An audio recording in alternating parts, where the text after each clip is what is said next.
కరీంనగర్ జిల్లాలో రాత్రి కురిసిన వర్షానికి పలు ప్రాంతాలు నీట మునిగాయి. నాలాలు పొంగటంతో కాలనీల్లో పలు ఇళ్లలోకి నీరు చేరి తీవ్ర ఇబ్బందులు పడుతున్నారు జనం.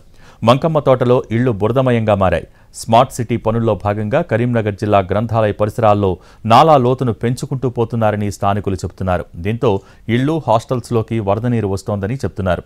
ప్రతి ఏడాది వర్షాకాలంలో ఇలాంటి సమస్య వస్తున్నప్పటికీ అధికారులు పట్టించుకోవటం లేదని ఆందోళన వ్యక్తం చేస్తున్నారు స్థానికులు.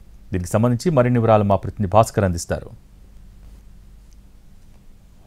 కరీంనగర్ నగరంలో నిన్న అర్ధరాత్రి కురిసిన వర్షానికి వీధులన్నీ జలమయమయ్యాయి. మనం ప్రస్తుతం మంకమ్మ తోట ప్రాంతంలో ఉన్నాం. మంకమ్మ తోట ప్రాంతంలో ఈ ఏరియాకి సంబంధించి మొత్తం ఒక దాదాపు 2 మీటర్ల మేర నీళ్ళు వచ్చిన పరిస్థితి అయితే కనబడ్డది. దాదాపు 5 ఫీట్లు అంటే 2 ఫీట్ల మేర నీళ్ళు వచ్చిన సిచ్యువేషన్ అయితే కనబడుతుంది. మనం ఇప్పటి వరకు అంటే వర్షం వెలిసి 12 గంటలు అయినప్పటికీ కూడా ఇంకా కూడా ఈ వాటర్ అనేది ఇళ్లలోంచి వెళ్ళని పరిస్థితి ఉన్నది. దీని అంతటికీ కారణం స్మార్ట్ సిటీ పేరుతో కరీంనగర్ రాష్ట్రంలోనే 2వ స్మార్ట్ సిటీగా ఉంది. స్మార్ట్ సిటీ పేరుతో ఇక్కడ పనులు జరుగుతున్నప్పటికీ అభివృద్ధి అని చెప్పేసి అధికారులు చెప్పినప్పటికీ కూడా అధికారుల నిర్లక్ష్యము, ఒక ప్రణాళిక లేని పరిస్థితి వల్ల ఈ సిచ్యువేషన్ దాపురించిందని చెప్పేసి ఇక్కడ ఉన్న స్థానికులు ఆరోపిస్తూ ఉన్నారు. పక్కనే నాలా ఉన్నది. నాలా అంతా కూడా స్మార్ట్ సిటీ పనుల్లో భాగంగా 8 ఫీట్ల లోతు తవ్వారు.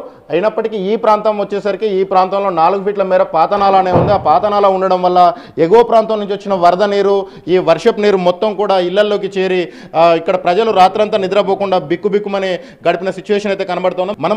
మనతో పాటు ప్రస్తుతం ఇక్కడ స్థానిక కార్పొరేటర్ జితేందర్ ఉన్నారు. ఆయన అడుగు ఒకసారి తెలుసుకుందాం. ఈ సిచ్యువేషన్ ఎందుకు వచ్చింది జితేందర్ గారు? ఇంతకుముందు స్మార్ట్ సిటీ భాగంగా వర్క్ టేకప్ చేశారు.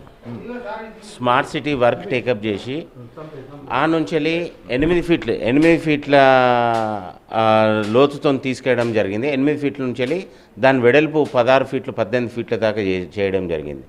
ఈ పాతనాల ఏదైతే ఉన్నదో 9 ఫీట్ల వరకే 8 ఫీట్ల వరకు కుదించడం, ఇంతకుముందు ఏదైతుందో 8 ఫీట్ల వరకే ఉన్నది. అదేమో లోతు 8 ఫీట్లు తీయడం జరిగింది. ఈ పాత 4 ఫీట్లు లోతున్నది.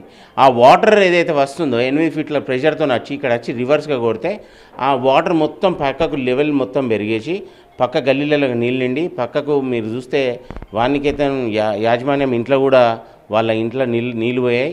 మొత్తం వాటర్ అంతా నిండిపోయినాయి. సిచ్యువేషన్ ప్రతి సంవత్సరం ఉంటుంది. దీనికి సంబంధించి మీరు యాజ్ ఏ కార్పొరేటర్గా ఈ నగరపాలక సంస్థ కౌన్సిల్ సమావేశాల్లో కానీ అధికారులకు కానీ ఏమైనా వినతి పత్రాలు ఇచ్చారా? అధికారుల దృష్టికి ఈ విషయాన్ని తీసుకెళ్లారా? అంతకుముందు ఎస్సీ గారు వచ్చారు, డిఈ గారు వచ్చారు, మరియు ఏఈలు అందరు వచ్చి కూడా ముక్కుముడిగా అందరు వచ్చి చూసిండు నాలా అతి దారుణ పరిస్థితి ఉంది, దీన్ని ఖచ్చితంగా టేకప్ చేస్తామని చెప్పి వర్షాకాలం కాకుండా తర్వాత చేస్తామని చెప్పిండు. పోయిన సంవత్సరం ఇవాళ వచ్చేవారికి కూడా దాన్ని పురోగతి లేకుండా దాన్ని ఎట్లుంది అట్లనే ఉండేవారికి ఇవాళ నీళ్లు రావడానికి చిన్నపాటి వర్షానికి ఇవాళ నీళ్ళు ఇంత జామ్ అయింది, ఇంత అవస్థ పడుతుండ్రు.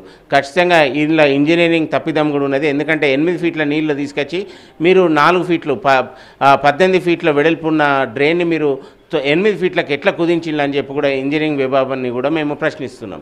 ఈ వర్షాకాలంలో అయినా సమస్యను పరిష్కరించాలని చెప్పేసి ఇక్కడ ప్రజలు వేడుకుంటున్నారు. కెమెరా పర్సన్ సంపత్తో కలిసి భాస్కర్, NTV, కరీంనగర్.